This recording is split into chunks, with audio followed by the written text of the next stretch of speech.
법의 의미와 기능 살펴보도록 하겠습니다. 법이라고 하는 것은 국가 권력에 의해서 강제적으로 지키도록 요구되는 사회 규범입니다. 그래서 사회 구성원들이 그 사회에 있는 법을 지키지 않으면 강제적으로 처벌을 받게 되는 것이죠. 목적은요, 이걸 통해서 정의로움을 실현하라 하고요. 누구나 자신이 열심히 노력한 것에 대한 대가를 공정하게 받도록 하고 법 앞에 평등하게 이제 대우를 받도록 합니다. 그리고 공공복리의 증진. 결국 이 법을 통해서 가장 목적하고 있는 것은 뭐냐면 모든 사람들의 행복과 이익의 증진입니다.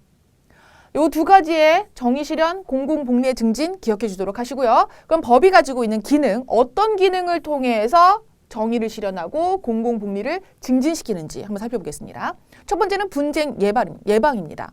법이라고 하는 것이 알려주고 있는 내용들을 따르다 보면요. 분쟁, 미연에 개인과 개인, 집단 간의 갈등을 좀 막을 수가 있습니다. 일정한 행동 기준을 제시해 주기 때문이죠. 이를테면 자동차를 탈 때 신호등을 봅니다. 자동차가 보는 신호가 따로 있고 또 사람들이 보행을 할 때 보행자 신호가 따로 있죠. 신호등을 만났는데 보행자들은 초록불이고요. 그러면 그때 자동차불은 빨간불입니다. 서로 초록불일 때는 운행을 하고 걸어가고 또는 빨간불일 때는 멈춰 있으라는 이 법에 의한 그런 이제 규칙이 있기 때문에 우린 그걸 보고 자동차가 멈춰 있을 때 사람들이 안전하게 건널 수가 있는 거죠. 만약 그렇지 않다면 서로 막 건너려고 하다가 부딪히고 너 누구야? 왜 이제 내가 사람이 지나가는 게 안 보여? 이러면서 싸울 수도 있잖아요. 그죠? 미리 그런 분쟁을 예방할 수 있었던 거죠. 자, 그다음에 분쟁을 해결하는 기준이 되기도 합니다.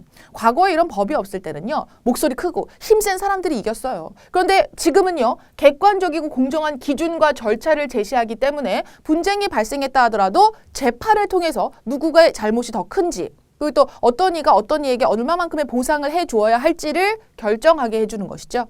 자, 그 다음에 사회 질서를 유지해 줍니다. 특히나 범죄.